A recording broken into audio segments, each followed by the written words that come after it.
Hello, and welcome back to Coin Lady channel. The crypto market as a whole can take heart from this news. There's also some amazing developments with Ripple and XRP. Before we go in, I want to mention that I made a video yesterday about how BlackRock and Fidelity are making moves inside traditional finance to jump in here and get a spot Bitcoin ETF and other crypto services allowed on their platforms. This is really bullish news in the long run. And we have to accept the fact that they will succeed in the end. We just cannot assume, at least in the near term, that these preliminary applications will be granted. The ratio of BlackRock's approved ETF applications to its rejected ones is 571 to 1. They are the most likely to succeed in this endeavor. However, this is an entirely new kettle of fish. There's a chance that it'll take some time. Don't go crazy with this one. Do you really think that can't happen right now? This could be the case. But what will happen in the near future is anyone's guess. Moreover, I'm not convinced it even matters. If you're a cryptocurrency investor, you know that you're in it for the long haul. The deck is looking quite bright as institutional investors begin to take cryptocurrencies and blockchain technology seriously, and as we move beyond the experimental stage and into the realm of mainstream finance. I simply want to make sure you know it's possible right now, but not guaranteed. The odds favor BlackRock's success. The wishes of Fidelity will be granted. Don't get me wrong. The exact timing is unknown to us. I would advise caution. XRP Moontime is the new title for the introductory piece. That rippling is quite soothing to my ears. CEO Brad Garlinghouse provided some insight on the SEC lawsuit. Key information about the U.S. Securities and Exchange Commission was revealed by Ripple CEO Brad Garlinghouse. In an extremely unusual video presentation, Garlinghouse claimed, at the best, these documents, the Hinman docs, show that senior officials at the SEC could not agree on the law and told Bill Hinman directly he would confuse the public even more about the rules of crypto. They demonstrated, at worst, that Hinman willfully disregarded the law and attempted to make new ones. This is a power reserved exclusively for Congress. Many people are saying, oh, this is a nothing burger, and I'll tell you why.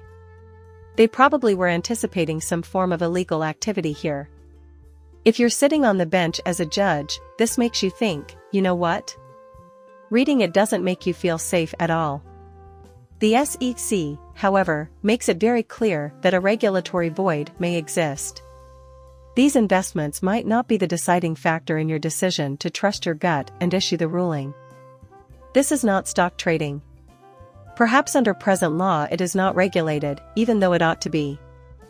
I think it's crucial that these documents be made public, and not simply for the sake of fair notice in case Ripple has to keep fighting about fines and such. This is on a much grander scale. This demonstrates that many employees at the SEC's headquarters here feel they lack authority over the area.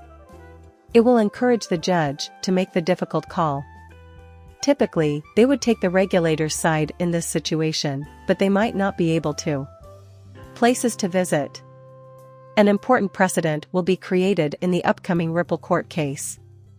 He discussed Ripple's proactive engagement with the SEC, which included private meetings with Jay Clayton and Bill Hinman, neither of whom raised any concerns about XRP being classified as a security.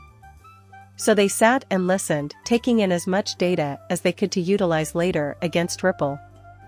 That's not a regulator who is working with the good players in the space to ensure they are complying with the law and willingly providing you with their operational guidelines. You simply amass the evidence and file suit. That's not how you handle a new type of investment. Since we had no idea they would turn this knowledge against us, we were completely open. The CEO of Ripple expressed his displeasure with the sudden Wells notice from the SEC, citing non-compliance and security issues with the Exchange Act without providing specifics and echoing the sentiments of others who had gone through the same legal processes. Now here's the rub. They won't give us any instructions on how to function compliantly? Just where did we go wrong? Just that it's against the law, they claim. You have $1 billion in debt to us and must cease all business immediately. Incredibly absurd. And it will put the judge's tolerance for the Ripple case, and everything else, to the test. This is evident with the growth of Binance and Coinbase.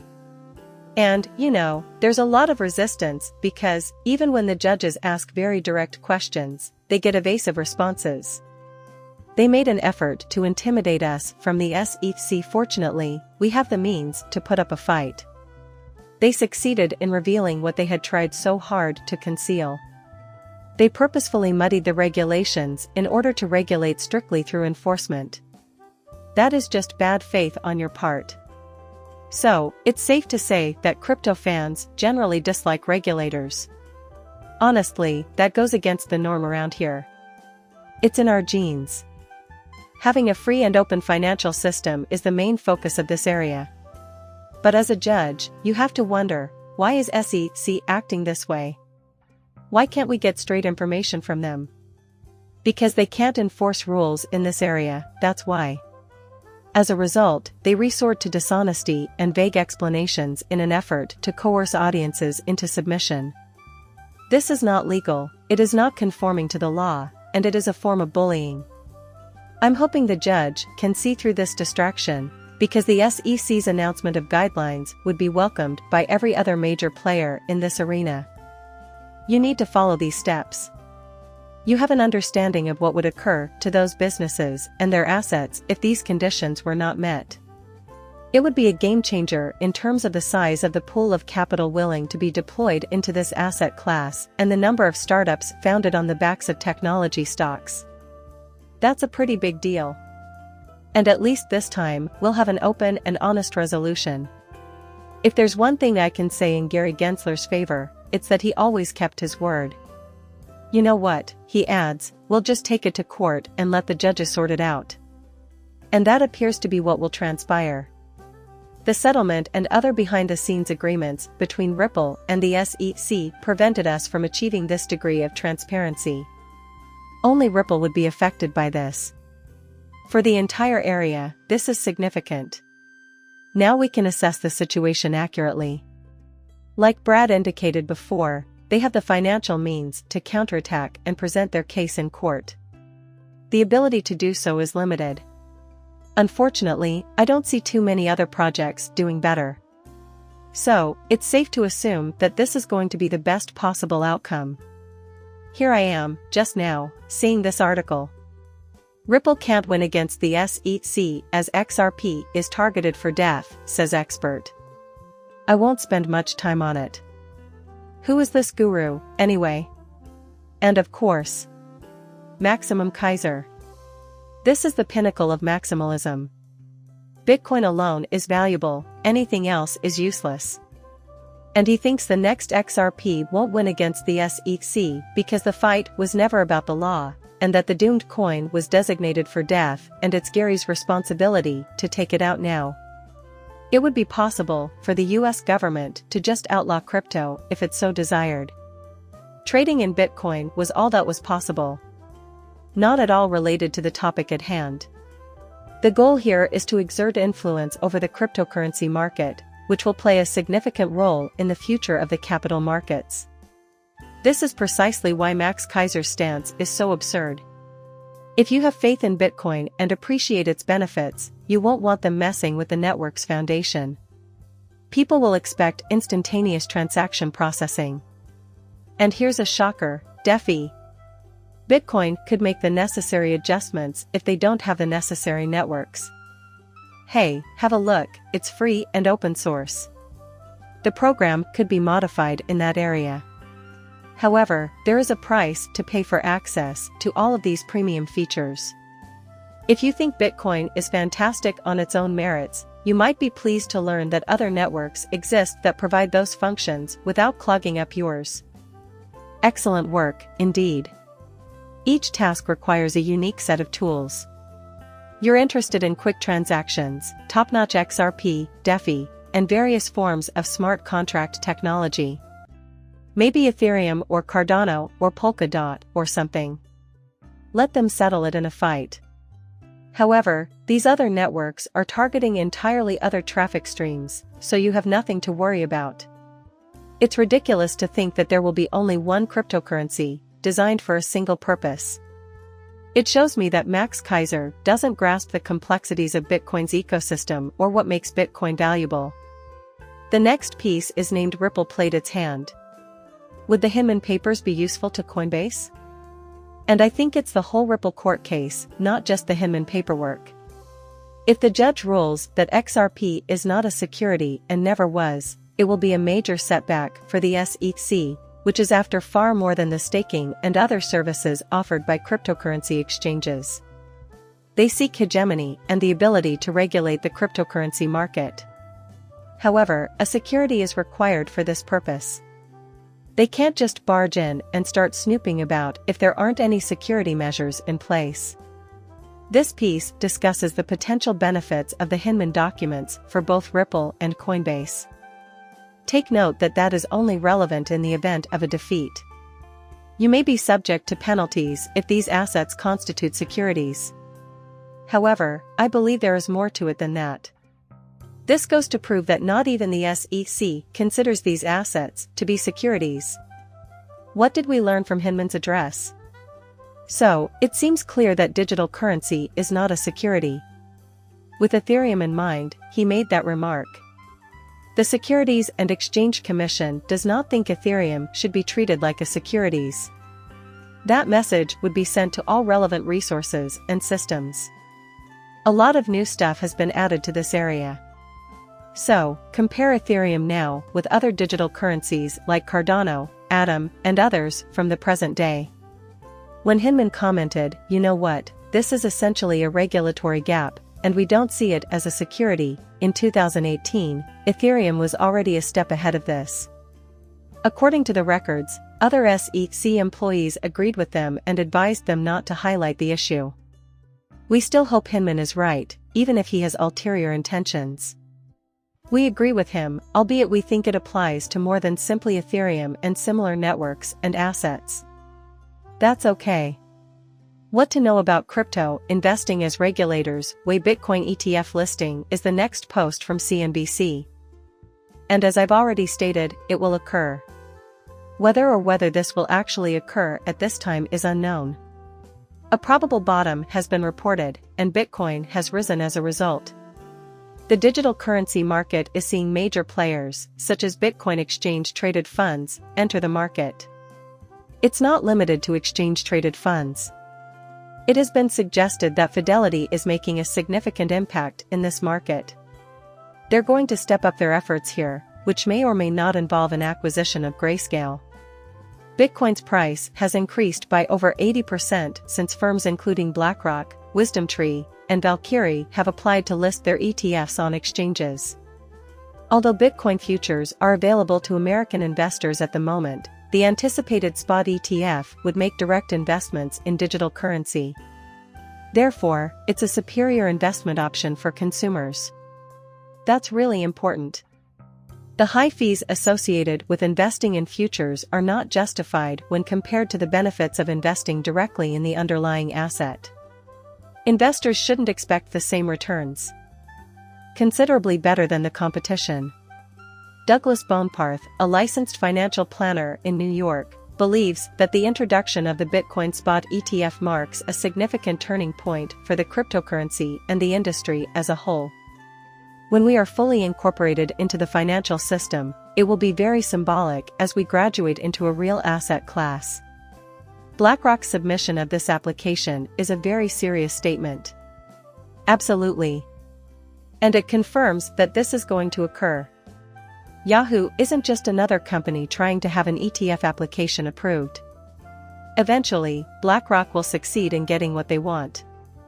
An exchange-traded fund (ETF) that tracks the price of Bitcoin would make it possible for people to buy and sell Bitcoin through a brokerage account, as stated in the article. Many people I know would like to invest in cryptocurrency, but many are wary of doing so because of concerns about the legitimacy of exchanges like Coinbase and Binance. They choose to work with Charles Schwab or BlackRock or another trusted financial institution when placing and safeguarding their investments. And as crypto fans, we aren't confident in the system either until you're a self-custodian, which they won't be. Similarly, we dislike prolonged communication pauses. And, it's just not going to be a workable system here for major investors. Nobody wants to sleep with a Ledger Nano under their pillow, and nobody is going to risk their savings on unproven exchanges or big banks. Even if they don't win over our company, they'll certainly attract plenty of new capital. Extremely crucial. This article suggests that, as a rule of thumb, you shouldn't invest more than 1% to 5% of your portfolio in this particular asset type. Mr. Boneparth claims that, on a personal level, it would be somewhere between 5 and 10%. Expect some variety. People won't yellow all their funds in this establishment. However, there is a lot of fidelity material that makes me wonder, what the danger thing is? Without any form of crypto, a range of 1% to 2% seems about right. And when you consider the potential advantages for taking even a tiny percentage of your total assets into this sector, you may find that the trade-off is well worth making in the long run. And they're checking out things like pension and endowment funds. A lot of capital is likely to be invested in this area. Last but not least, I'd like to point out a recent piece from MarketWatch that I think is bang on. Wall Street firms double down on crypto after SEC sues Binance and Coinbase, who will win the competition. The goal is to force many people out of the business when conventional financing replaces it. To help them shift into this market and to secure their investments, Coinbase has partnered with the likes of BlackRock. They may be the authorities, but I predict that many businesses will be acquired or forced to leave this industry soon. Indeed, it is the entire point. It's hardly a coincidence that the cryptocurrency industry is in upheaval, with additional litigation against Coinbase and Binance likely on the horizon. And now the big dogs of old finance are coming to play, filing ETF applications, launching new services, and preparing to make major acquisitions in this sector. They realize we're in a bear market pause and that now is the time to make their move, attack their competition, grab all they can, and prepare for the inevitable next bull run. Was this moment possible? And of course. It's possible, of course. Being completely crypto illiterate would make me feel very awkward, but I'm steely about it. Scheduled for late 2025-2024. That's precisely where I find myself at the moment. But I'm prepared to act quickly if necessary. Do you wish to engage in rock music at this time? Let's get going. If you're into precious metals, my bag is ready and waiting in the pink comment section below.